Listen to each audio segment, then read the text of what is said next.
Winter season म्हणजे Varanasi explore करायचं best place आहे. हे राजा हमके बनारस घुमाएदा. तर डे 2 ला लवकर मॉर्निंगला काशी विश्वनाथ महादेव मंदिरात 4 ते 5 या टाईममध्ये स्पर्श दर्शन करता येते. हे दर्शन झाल्यावर बाबा कालभैरव यांचं दर्शन घ्या असं म्हणतात. हे दर्शन घेतलं नाही तर काशी विश्वनाथ ज्योतिर्लिंगचं दर्शन अपूर्ण मानलं जातं. हे दर्शन झाल्यावर फेमस पुरी कचोरी खाण्यासाठी राम भंडारला आले. त्यानंतर मणिकर्णिका घाट, नमो घाट एक्सप्लोअर करा. तिथूनच जवळ असलेल्या सिद्धेश्वर देवी मंदिरात आले.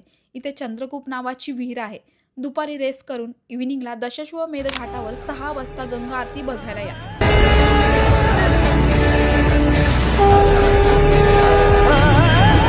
ह्या घाटावरील सुंदर आयुष्यातील क्षण कलेक्ट करा. ही स्पिरिच्युअल जागा म्हणजे ही गंगा आरती. आरती झाल्यावर डिनरसाठी राजा बझार रोडवरील या बाटी चोखा या रेस्टॉरंटला स्पेशल दाल बाटी ट्राय केली. या दाल बाटीची प्राइस ओव्हरच होती.